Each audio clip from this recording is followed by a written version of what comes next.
Hello, hello, hello! Welcome back to the channel of DIY Business Owner Asia, the place where courageous entrepreneurs journey towards breaking the chains to be from being fixed of their from their businesses. And my tongue is struggling. Today we have a very special guest, and I'll tell you how special it is.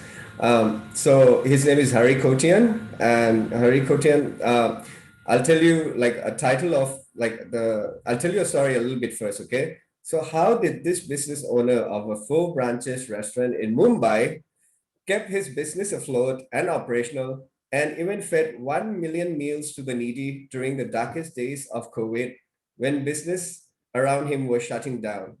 And Hari Kotian is the owner of DP's fast food restaurant and Wok Hei, a Chinese Oriental style restaurants in Mumbai, which combined together have four branches. And what's so special about today is Hari himself caught COVID a week or so back, and he's still in hospital. And he's our hero today. With being in hospital, with being with COVID, he's a real demonstration of what it's possible to not be stopped by his reasons and being here to give us this interview. Okay. So I don't know how you're going to give him a warm welcome, but let's give him a warm welcome. Thank you. Thank you. Thank you. All Thank you very right. much, Roy. Yeah. So, Thank you. Hari, your family was already in the restaurant business, right? And tell us a little bit Yeah. about your background. Yeah. See, I'm from the south of India, from Mangalore. And if you are a Mangalorean and you're living in Mumbai in the 60s, it would be expected that you would be in the restaurant business. So our community has been in the food business from the time they landed here. They were farmers back home. But when they came here, they ended up working in restaurants, and they South Indian food is quite popular on in Mumbai streets. The dosa, which are actually rice and lentil crepes, a batter made of rice and lentils, and then there's a lot of variety in that, different kind of toppings and all.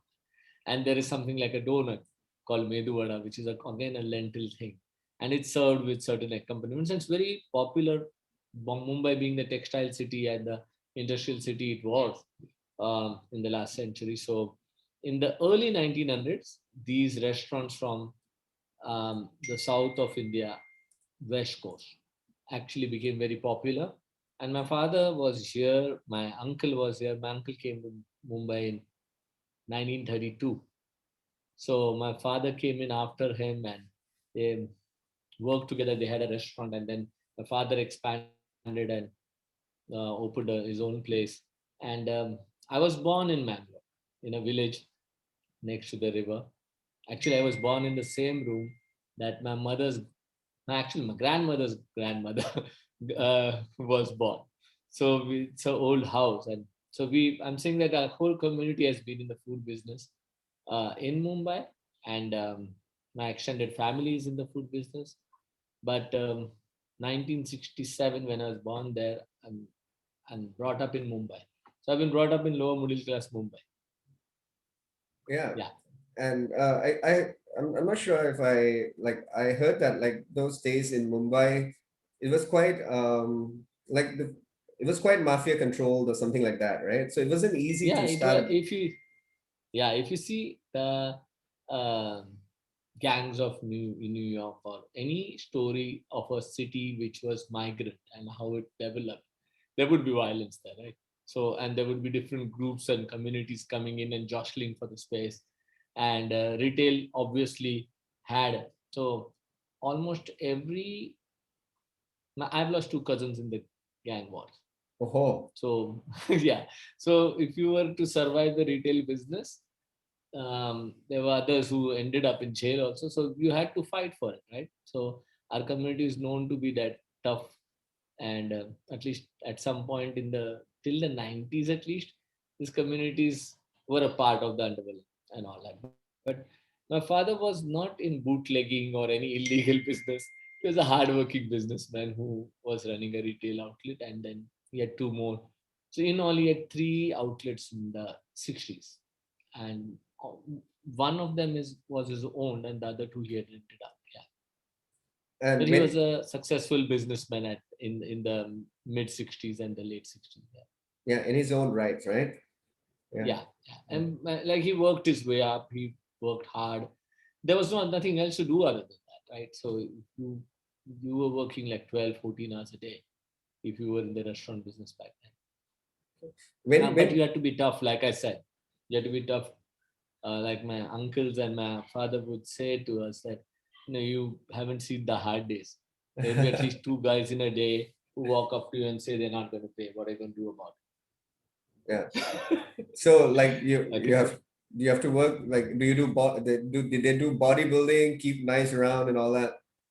Yeah, my father was a weightlifter, so he all India third in 1963 in weightlifting. Oh, So and back then if you had big muscles, that's what mattered, right? You there were no weapons being used, so you had to have big muscles. And since you're carrying like 3 or 4 thousand rupees back then would be a lot of money from 4 restaurants that he's walking home with. So he would have that kind of money in his pocket at any point. So the tough guy who dealt with life the way it needed to be dealt with in those circumstances with 4 kids to feed. So yeah, yeah. Like I, yeah. I I get you completely. Like I wrote a post once like the luxury and the leisure I have now and the way I used it, like my grandfather wouldn't have the capacity to use that. He'll have to think like, oh, I have five siblings to feed and Ah, seven kids at home. I wouldn't have the time to think about like, hey, let's go to the movies and all that. yeah, yeah, Yeah, yeah. yeah, They were the real yeah, heroes. Yeah. And yeah. so when did you yourself get into like coming into line and starting the operations of the restaurants and all that? Okay. So actually, it fell in my lap. And my father died when I was 14. He died an alcoholic. He had some failures, losses in business, and then he deal with it. And I mean, I was 14 when he died of cirrhosis. So uh, I was 16 when I got into business. Now at 53, I don't have too much gray hair. So facial hair was also late to come. So at 16, I looked like I was 13 or 14. So my brother a year older, and both of us, I was in high school and my brother was, uh, he completed his high school exam and he got full time into business. I went on to be an undergraduate and I was studying when I was in business. So 16 is when I started and we worked our way through. So we at 16 and he's 17, my brother a year older, we blundered. So you learn from mistakes, we learn from blunders. So we made mistakes and as we learned the ropes, we hung ourselves with it at times. And after completing my graduation, I went full time into the catering institute in Mumbai, which is one of the best in India. So, and I learned to cook as well. And so that's what happened. I mean, I studied and I was running the business with my brother. Yeah. While digging about you, I saw you receive some award. Like there were some pictures about some award you received on the internet.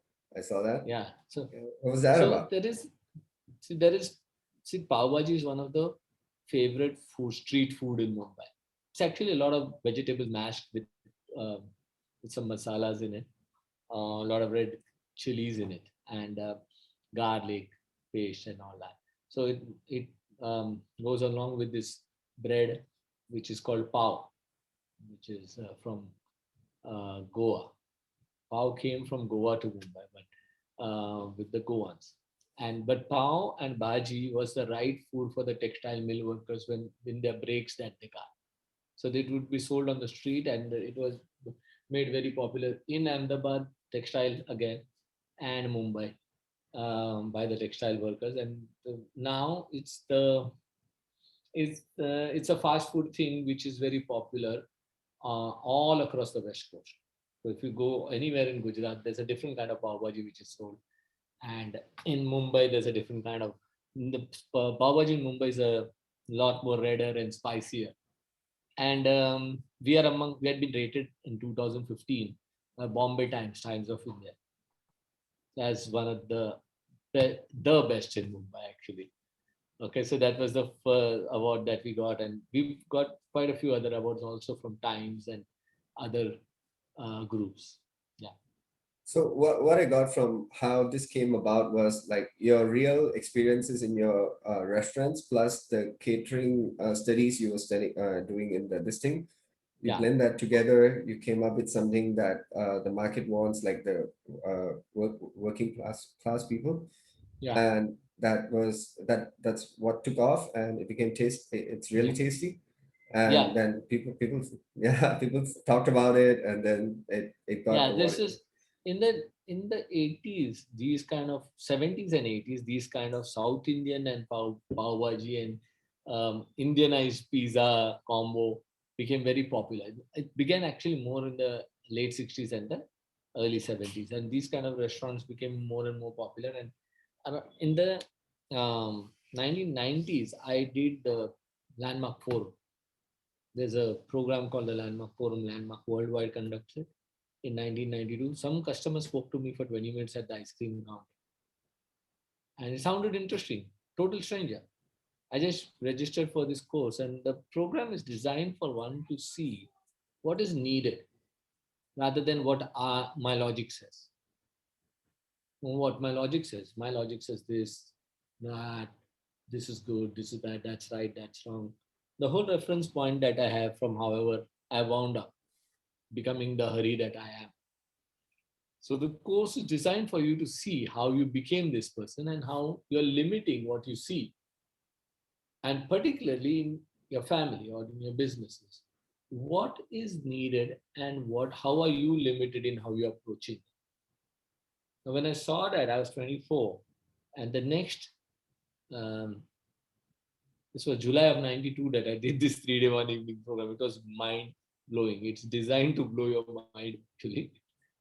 Puts dynamic dynamite sticks in this thing called mind. so bro, Never so knew what I hit it. I it took me at least a week or so to actually start to get what I got and how I'm oriented around reducing responsibility rather than expanding. And if I have to say it in one word, what I got from that 3 day 1 evening program, it was that I am the source of it all. Nothing is happening to me. And I Mhm. went and told my mother. It took me 2 minutes to say this. That we were traveling in a BHT bus, and it was non-peak hour traveling. So I sat next to her, and it was a small house that we were living in, 220 square feet, where we were born. I was born and brought up. So there would always be someone at home. Although I'd seen something in the program, I couldn't talk to her because I was uncomfortable with my siblings around. So as we got into the bus and non-peak hour empty bus, she sat on the window seat. I sat next to her and I said, Mom, I've been wanting to tell you something for the last 10 days and I'm uncomfortable. She turned and looked at me. No, I'm ashamed that at 24, I come and crib about everything under the sun. How my brothers are, how my business is, and how my staff is, and how my sister is, and how my life is messed, and why I can't move ahead, and why the financial circumstances are the way they are, and whatnot. At you filled water in a three-story tenement where water wouldn't come to the third floor. You went to the ground floor as a pregnant woman. You filled water from there. You took care of us. 7 in the morning, you ironed my clothes and sent me to the best possible school, which you couldn't afford. The life I have today and what you put to deal with my alcoholic father, or the all the financial circumstances that happened, my school fees and all that. And at 24, I am coming to you with my problem rather than have you know I'm promising from now I'm not going to creep with you.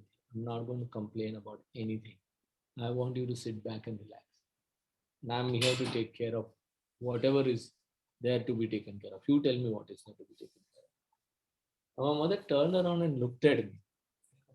And I could see, she didn't say anything, just smiled. But the way she looked at me, I knew that she had a man now instead of a son. Yeah. Her son was a man, grown up in those 2 minutes. And the next 1.5 year, from unknown, obscure place where people would smoke cigarettes and have chai near a college. There are two colleges around this restaurant. So it was a hangout, college hangout place. From there, it moved into the good food guy.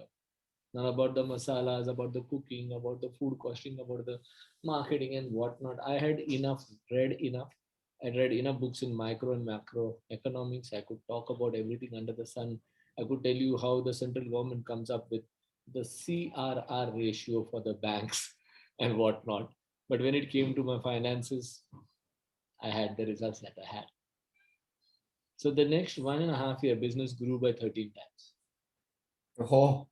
Yeah, yeah, and the bomb blast, the riots in Mumbai, 1992, 1993, nothing was a problem. None of it was a problem. Nothing So, affected your yeah, business. so that's what happened, and then I continued to volunteer in Landmark, and I worked for Landmark for 5 years in all. I conduct seminars over there. Currently conduct communication courses, and that's how we met. Also, I came to Bangkok, and Yeah. I lead courses in Korea. I've led all over America and more than 40 cities in Iran, in Dubai, or lower middle class boy who was fairly well read. But when it came to two people from the right side of Mumbai, the South Mumbai types, my vocabulary would be a problem. Me speaking in New York or Sydney and people listen to it and it makes a difference. Again, that was something that was not going to happen in this lifetime. Yeah. Yeah, Yeah. so there's that those were years where dramatic growth happened. And I think one of the most fundamental thing, like I said, that I being experientially flat on, not conceptually, but experientially flat on that I am the source of what happens in life. There's nothing happening to me. Life is not happening to me. I'm creating it. Now, no, this is not some slogan. Unless it is experientially true, it is just some talk. You're just psyching yourself, right? Unless it's experientially true, it's just talk that you're just Yeah. saying something. So Yeah. I actually experientially this became more and more true over the years. Yeah. What I can get is like when something is experientially true for someone, then it's not a lip service. You're not talking to or about something, but you're just sharing what it is like for Yeah, you. Yeah. Yeah. yeah, yeah. Uh, so moving on to the next thing, when COVID came, right? What was Hmm. but before even like before COVID, you were already in the process of expanding to more restaurants, right? You've saved up on the Yeah, capital and like what urged you to do that? Like what opportunity did you see or like what was the commitment there? yeah. So one is these kind of restaurants. Um, there's a big market for Indian restaurant. Lot of Indians all over the place, and again Mumbai being Mumbai is what Hollywood is for America, right? So Mumbai is for 1.5 billion people like that. So Mumbai can be sold everywhere, anywhere. So I've been to our kinds of restaurants in Sydney, in Dubai, uh, or even LA. So the quality of food, and there's a big market to be explored. Given who we are in Mumbai at this point, so I saw that as an opportunity, and I started franchising. So we opened places in Pune, um, in Mumbai also, and my intention was to so this last May I was supposed to open two more restaurants in the suburbs, and the money had come in. The planning was on, and in this year we would end up with at least five more restaurants. Is the conservative estimate that we had, and this was the beginning of franchising. And this was the on 15th of February I landed from Sydney, Australia. And as I was coming in, the Singapore flight, they put us in a separate line and they were checking our temperatures. So that was a bad sign. So I knew that something bad can go. I mean, luckily having seen enough Hollywood movies, they give you all the doomsday scenarios, right? So I I saw that this can go really bad. So I had five restaurants operating at that time. One of them closed down because of COVID. So we ordered 300 kgs of rice immediately. The next day, I went and ordered 300 kgs of rice and 100 kgs of lentils in all these places, so that the 150 people working in all these five places were taken care of. Just in case, I told them not to be. This is not to be touched. You will continue ordering food as you do from the from the grocers, but this is to be stopped. And so 20th of March is when the lockdown began. Okay, so we had enough food stocked everywhere. So there was no concern really. So that's how it began, the lockdown. And when I remember the day it was happening and the cops were moving around and they were locking down the whole thing. So the turmoil that happened for any businessman happened for me also. With all that you're building and now it's going to fall apart, and the people that you've trained and you've put together, and you don't know how this is going to turn out. You have a sense that this can be really bad. Lockdown means, could be a very indefinite thing also. So all the worst possible scenarios are happening, and literally nobody knew how it is going to go. And I thought at the worst maybe we'll close for 3-4 weeks and go back. Okay, so you just lay low and you hang in there. And in the course that I conduct, the communication power create, the manual has a beautiful sentence in it. It says, what you cannot let be does not let you be. What you can let be allows you to be free to be, free to act. That's what was there in the background. Can I let all of this be? Can I let all of this be? So, and I kept empowering my teams. I kept talking to them. And what I told them is, when you're cooking tomorrow morning, 20th of March, um, you will give food to people who are walking on the street. So they were packed in small aluminum foils packs, and we gave out food to people who were walking on the street. So we gave out about 15 the first for lunch, and about another 15 for dinner in all the four places. That was the beginning of it. Now, my friend from London spoke to me on the next day. He said, "What are you doing?" I said, "This is what's happening." And we are kind of feeding people on the street. There are still migrant laborers who are going back. There are enough hungry people on the street. So we're giving food to people. Hospitality is what we live from. We earned our life from there. So there is a time when you'll have to feed without getting money. That's what I'm doing. So he said, "Okay, let's do something more." So he got me in touch with an NGO, and then they sent me rice and dal. And then they also arranged for distributing it. They spoke to the mayor and the minister and all that, and the food would be picked up from our place and distributed to. So I think around 27th or 28th of March, the scale actually went up to 10,000 meals a day, 12,000 meals a day. I had no clue that our kitchen had the capacity to cook up 18,000 meals a day. Even we did we did 30 on a particular day. So one after another we started distributing this, and this went in different directions, to slums, to hospitals, to relatives of people who were in the hospital who had no other source. But since there was a lockdown, there's no other food available. The people who came and picked it up, there were elders who didn't have anybody to cook at home. So, and their maids can't come to their house to cook. So all of that in the right time, I'm saying in the right time, we just stepped up. So the training that I am in and what I'm delivering to people is about, if I'm not here, if this is not where it's happening, then my natural attention, when I catch that this is not where it's happening, the moment I catch that, I'm my attention on what's needed, whether it's my mother, whether it is my sister, whether it's my customer, whether it's my staff. And that's where life is happening. It's not happening here. So there's something or the other happening here. Even the best results that I produced in my life, there was always something happening, and many times it was negative. Many times it was positive. It doesn't matter whether it's positive or negative. There's something happening here. It's got nothing to do with what is needed. Irrelevant. Yeah. So just keeping my attention there and one day at a time. And then I told to this NGO that, the number amount I'm spending on gas and electricity and this and that, I can't afford that. There's no money coming in. And I was supposed to expand and all that. And so I'm tied down for money. So what can we do about this? So they arranged for that.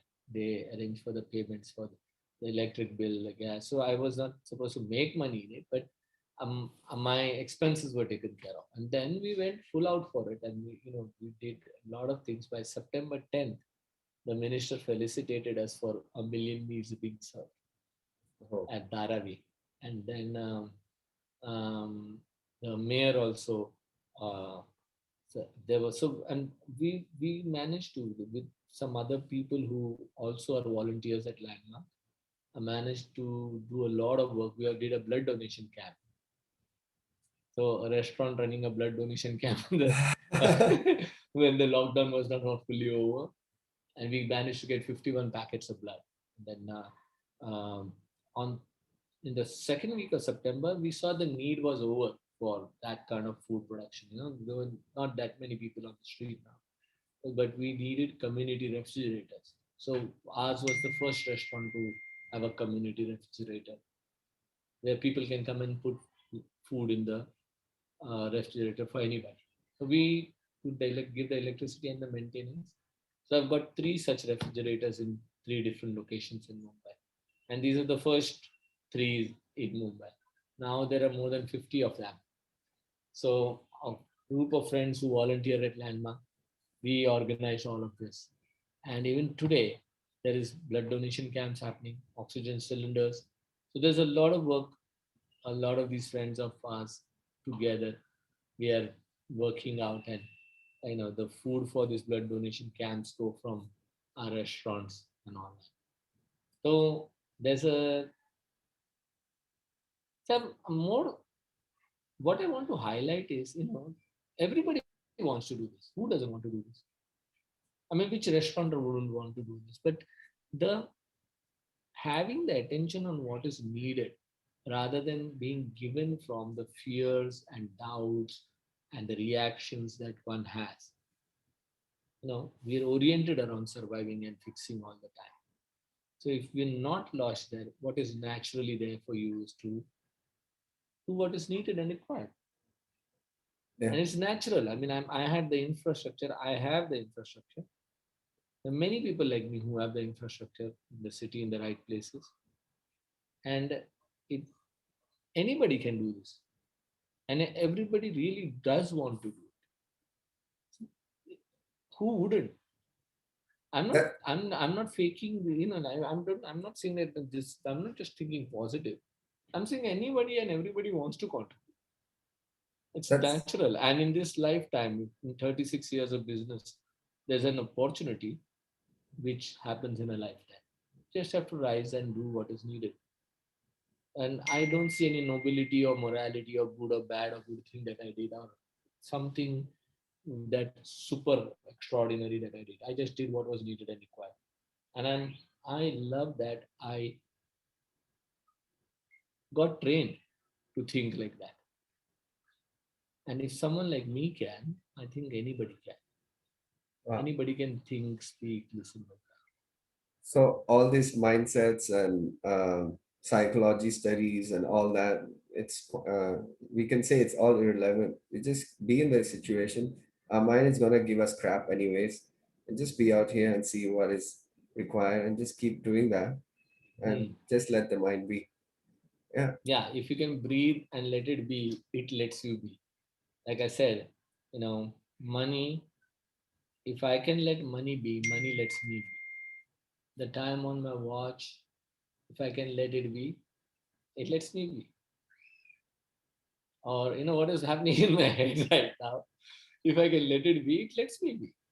If I can be with all there is, what's natural is to do what is needed.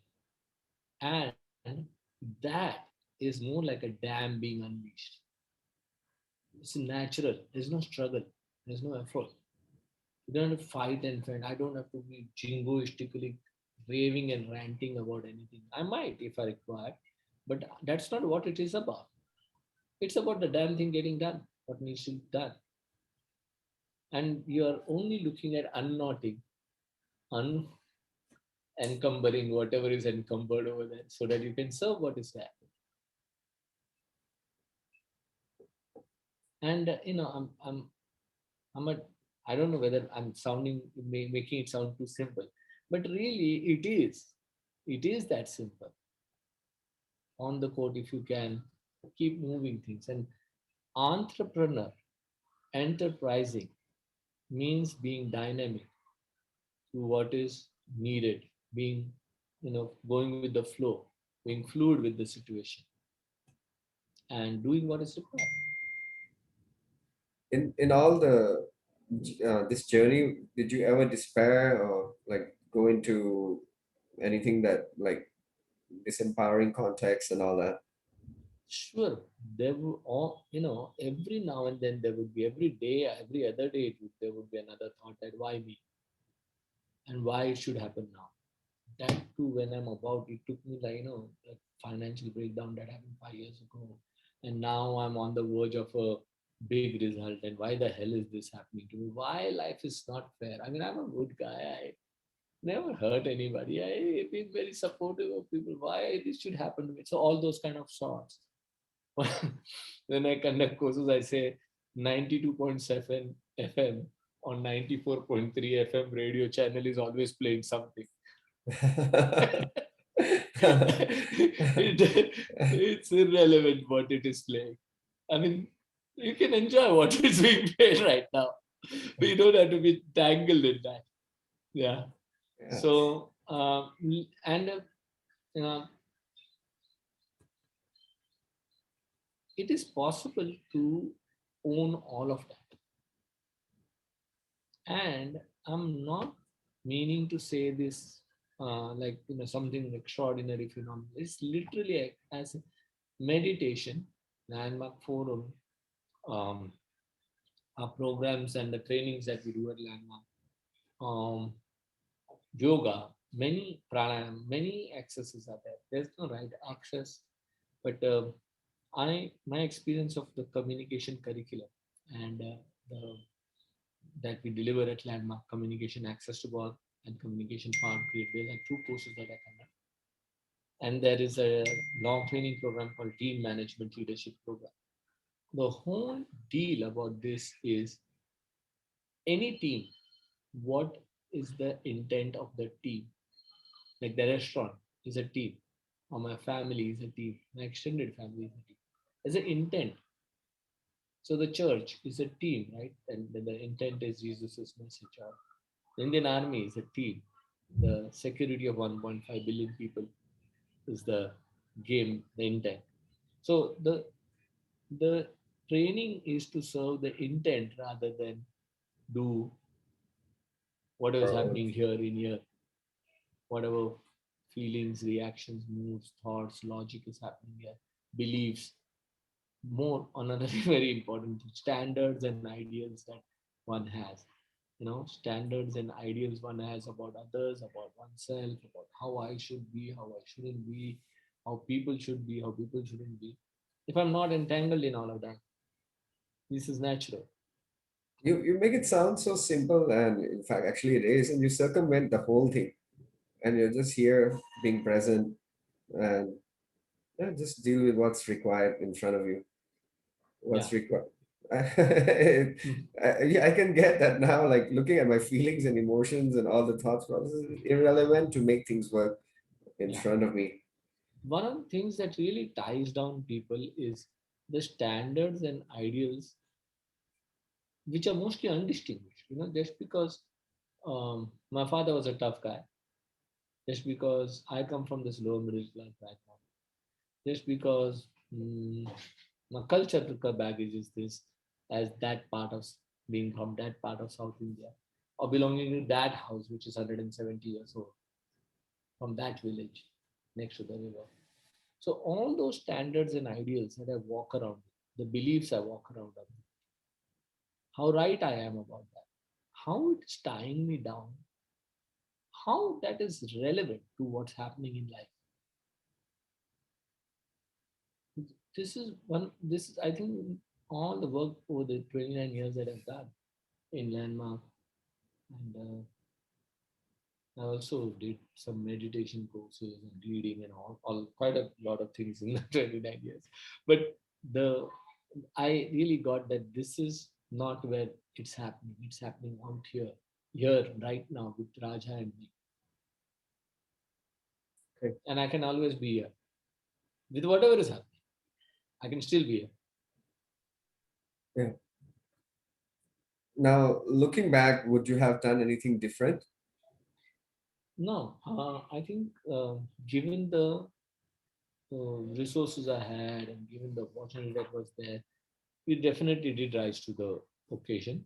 Yeah. And happy with whatever I did. I was fully responsible for the people who were working with me. I made sure that they got COVID insurance cover, uh, despite the financial mess that we were in at that time. But so I'm saying that mm, why I'm left with no regrets about how I went about the whole thing is because most of the time, my day in and day out, my attention was on what's needed, not what I can do, I cannot do, what I think I should do, and all that. Yeah. Yeah, you see, like I'm in Thailand, Bangkok, right? Mm. Right. We're still very lucky. Our lockdown wasn't that harsh, and we are usually like within 2 3 months of semi-lockdown, we are already open, and Mm. our numbers weren't that big. But you guys have it like through the hilt, and so but like, and I think most of them and many of the small businesses couldn't have taken all that hit and must Yeah. have closed down. And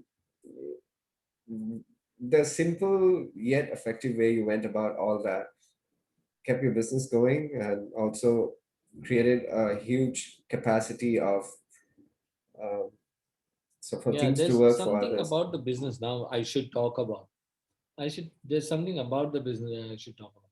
See, there is the operation cost from 150 employees and you're down to 50. And there's an operation cost. There's a number of people coming to restaurants. For a long period, there were only takeaways allowed.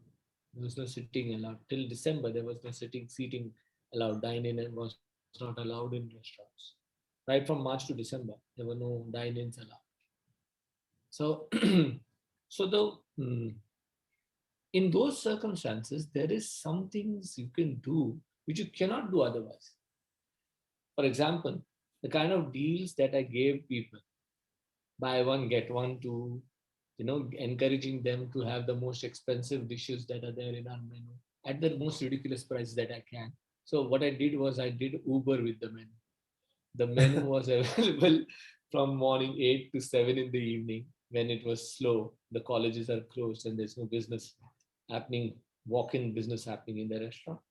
We gave ridiculous deals, like things which we sold at 150, we were selling it at 49 for this brief till 7 in the evening. In this, after 7, that when the people stepped out and ordered or came and picked up food or sat in the restaurant, that's when you price the menu at the price of the Normal. menu.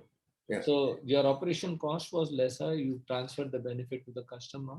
Yeah. So there are so many things in the business that you can do right now, which you cannot do, Yeah. say, 3 months from now. Yeah. You Okay, so you if you, you yeah, use the economies of scale to average the cost out. yeah, And and also make sure that in this period I catch on a lot more of my own customers, send messages to them, make yeah, offers and deals to them, yeah. and so the You created focus, good you created goodwill with them and keep them in your loop, yeah, and with that then they also have a need to eat, right? And you are right there at their yeah, service. Yeah. yeah. So the coconut milk, by the way, which we use for our Thai curries, that comes from Thailand. Okay, so our Thai curry is good. Okay, so um, it's not Indian actually. My chef was trained by someone from Hong Kong, so he's good at It's all the authentic. Southeast Asian food that he comes up with.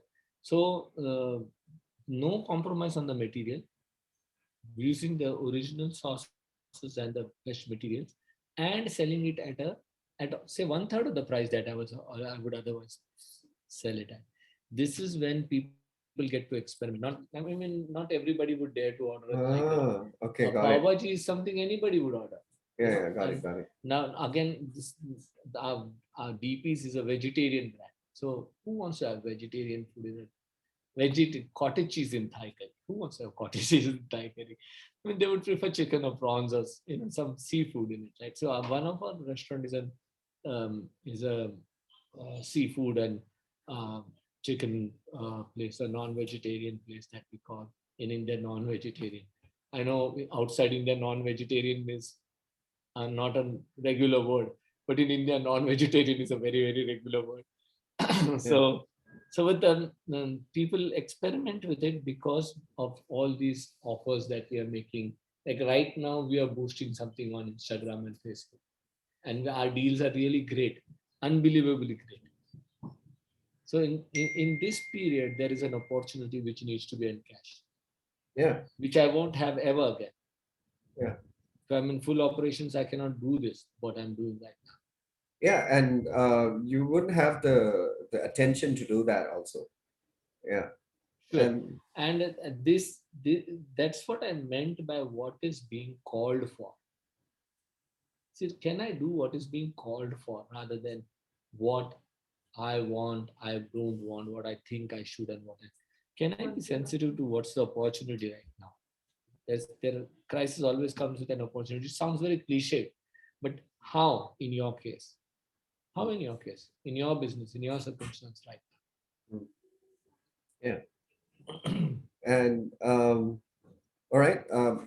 I'll take a little break, and now? Yeah. in that, there's what do you call ad scoop, and in the ad scoop is about like below this thing there'll be a description or a comment section, right?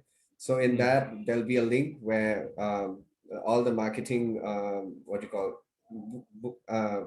all the marketing tools and tactics that I use will be put down there, and many of them are free, so you can go to the link later on and have a look at that. Okay.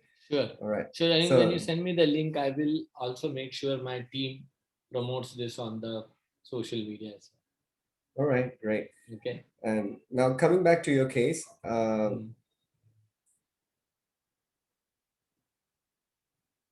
I don't know what to say. It's so touching to like how you work it out, and there's no significance to it, and there's a workability in place in the midst of all the chaos. Yeah. Yeah, yeah. So, what would you like to share with the small business owners who may be dealing with the same thing or COVID situation or some? So yeah. So I like I said that there is right now. This is one of the most important things I want people to hear in what I'm saying is there is an opportunity always right now. I'm not talking about motivating yourself, psyching yourself, seeing the glass half full or half empty, and the typical things that one says. Every day has something to offer. I am present to it or not. So I'm in this hospital right now. I'm going to be discharged tomorrow, most probably, or day after. Um, so I can be sitting here and wailing time away watching something. Well, I've watched some really great stuff on Netflix. I was listening to Russell Peters, if you heard of him. Yeah, I was Canadian just comedian. yeah, the Canadian guy. So I was having a good time, and then this time is best used in what I can provide, right? And that's got nothing to do whether I had COVID or whether because I'm in a hospital. Those are things which. So my point is that the significance one attaches to life is what probably keeps us away from what's there right now and what's can be done right now. What is there to be done right now? Okay, so I think that's what um, um, one can do in this situation, and people will the the goodwill that got generated in the last 1 year for both the brands. That was not the agenda. That's not why I did that. And I really did it because I could. I mean, hospitality, food and beverage service. Okay, serve what is needed right now, and that's how I went about it. And but the goodwill that got generated was ridiculous. The way my customers, and the way my staff and my team, all of them know themselves and the business now is a whole different place than they were a year ago. And they were not in a bad place a year ago. Today, but the way they are related to the business is completely different. And my experience of myself in the last 1 year, having done what I've done, I'm a much bigger human being today. In my view, I don't have to fake myself with that. Now, nobody can give that to me. It doesn't fall from the sky. You got to do something to have that experience be real for you. I'm left with that experience of myself as being a bigger human being whom circumstances, well, I can have this in my hand. There's this hospital, and that's got nothing to do with what I can do right now. Yeah. That's something that And like, anybody can live like. There's nothing special about me, or anybody can live like that. Really, really, really. I don't want to, it's good we did. glorify it in any way, because it Yeah, is so. It is what it is. It is very simple. it It's is. just doing what is needed. It's good that we did this interview now while you're in hospital itself and you're facing COVID. And it's a real Mm. demonstration without having the glorification in it that things are possible even in the worst of circumstances. Yeah. Yeah. Yeah. And each of our businesses, right now, there are things that are opportunities which are lying, which you have to explore and expand and explore, which which will not be available 3 months from now. Yeah. Okay, so all the work that, if you look us up on Facebook and Instagram, you'll see that consistently there has been something or the other we have been coming up with every week. And we got Times Best Fast Food Award 15 days ago. Right now, the offers that we are making are in celebration of the Times Best Fast Food in South Mumbai award that we got. Oh, Hmm. congratulations. Yeah, great. We All were right. voted. It was voting which was done across India for different categories, different parts of different cities all over India. Delhi, Bangalore, Mumbai, actually. Yeah. All right, we're coming towards the end of the interview. So, how was the interview for you? I loved it. Thanks a lot for the opportunity, Raja. Having this be articulated, recorded, and have actually, I'll make sure that my team goes through this, and then we come up with specific clippings, and we want it to be clearly available for anybody and everybody.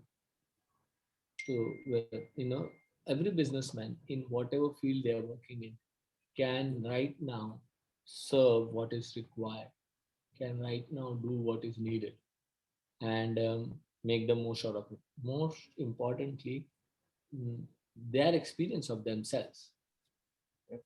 What I think about that this is what? the heart of the matter for my this year's learning. That my experience of myself is what matters, and nobody can do that for me. And if I know myself as a big human being, well, I say that in Hindi at times when I conduct courses in India, that मुझे अगर बड़प्पन का अनुभव नहीं है, मैं बड़ा नहीं हूँ अपने नजर में, तो मेरे हाथ से बड़ा काम कैसे हो जाएगा? Yeah, वो because सामने वाले फुटपाथ तक पहुंचेगा, लेकिन वो फुटपाथ क्रॉस करके मेरे पास पहुंचेगा नहीं. So the biggest opportunities can happen to me if I know myself as someone who's big enough who has his arms open for welcoming what is needed, or whatever is needed and required, and ready to serve what is needed and required, with no paraphernalia attached to it. Yeah. All right. Anybody who would like to see being interviewed here that would serve the people or make a difference? Definitely, there are people in the restaurant business that I know. I can speak to one or two of them and Yeah. have you interview them, and you can, one or two of them are people who have done the team management leadership program here, and you can definitely interview Zohair, the one who organized all those things. He's a team two for life and is currently doing the team two program in Mumbai. So I can send you his number. I think during our course, he came on one or two calls also when we were training coaches in in Thailand. Oh, he was in Dubai or something, right? No, No, no, no. he is from Mumbai. Okay. So Divan. So he is the one who coordinated almost a million 100,000 meals a day, a day. So and a lot of other things he has done. He was with this community refrigerator was also he pioneered the idea. This was his idea. So I can put you in touch with him, and we can specifically make it more, and he's also a businessman. He's a Yeah. metal artist. All right. Yeah, I'd love that. And my wife is gonna call me for my daughter's birthday, so I'll have to end the Okay, you're interview long soon. overdue then. So I'll what I'll do is once the video is set up and all that, I'll also send you to a link for the Google Drive so you can load it for yourself and then you can cut it into the clips for yourself. Yeah. Thank you. Thank you So very much. thank you, Hari, for this occasion, and thank you for creating a new view of a possibility of what a business could be. Yeah, a vehicle of making a difference. It's never been so articulated so well before and demonstrated so well before. Yeah, so it's beautiful. Yeah. Thank you. Actually, that I think businesses are meant for that. They can serve the intent that they have in the world, and they should be financially phenomenally viable, very, very successful, and as a function of fulfilling the intention of that business in the world.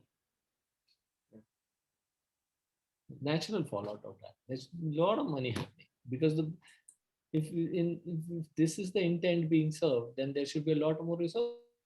Yeah, right. Hurry froze. Thanks a lot, Raja. All right. You Take care. Yeah, you froze for a moment. I said, yeah, that's a lot. I said, thanks a lot. That's about it for me. Okay. Take care. Bye. Thank you. Bye. Bye bye.